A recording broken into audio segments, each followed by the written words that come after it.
the phone. Yeah, Nick, thank you so much for joining us, given these tough circumstances. Can you? Thanks for having me. You know, we appreciate it. Can you tell us exactly how you heard about the news and your reaction when you found out? Well, I was in a hotel in New Orleans, and my phone just started buzzing, and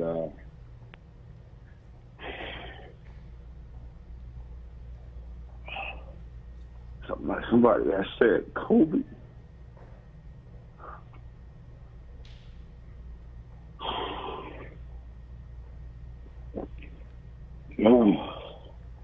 This is my first time trying to talk. It's hard. No, we know how difficult it is. Obviously, he meant a great deal to you. You know, obviously, the emotions are high right now. Did you get a chance to speak to his family or anybody else? No, I didn't.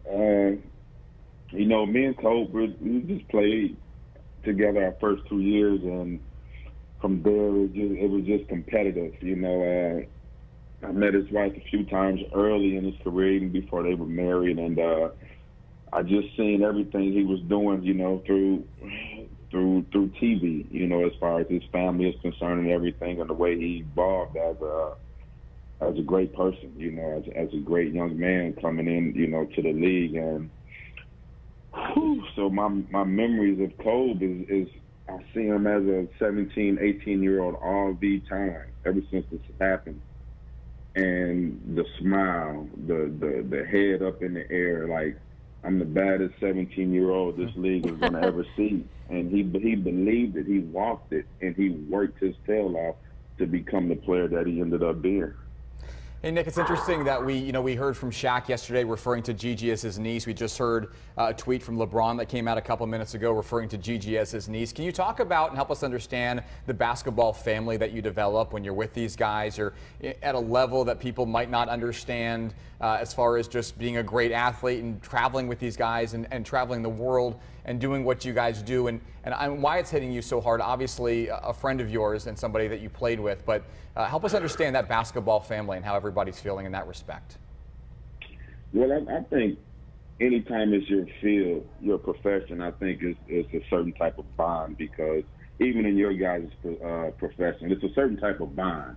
It takes a certain type of person to do what you do, you know, no matter what it is. Doctors, lawyers, it's just a certain kind of bond that the work that you put in to get to that level, everybody knows it, they respect it, and they appreciate it.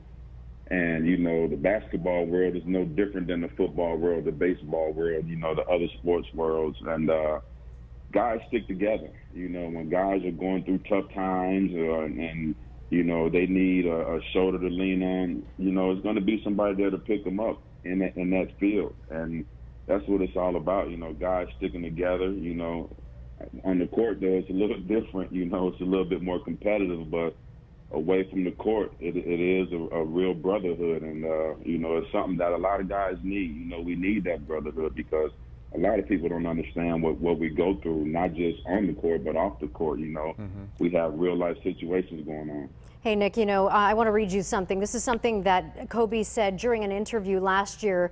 They asked him about the player that gave him really the most problems when he started in the NBA, and he said, the first person that got me was Nick Van Exel in practice. Nick the Quick was getting me at practice, and, you know, he kept saying, you reach, I teach. You reach, I teach. You alluded to it earlier, that competition between you two, but you really just made each other better.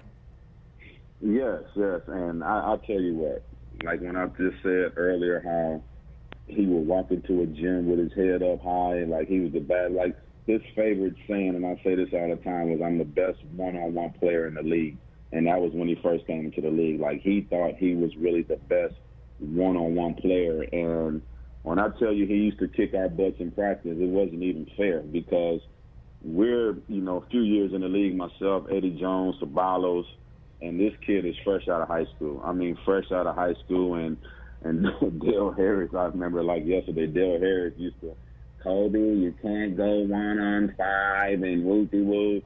And Kobe would just shrug his shoulders, and guess what? He would come back down the court and do the exact same thing. So he had that will that no matter what you say, I'm good enough to do what I want to do on this floor, and he proved it. But he worked on it. The things Kobe did in the games, he worked on that stuff every single day.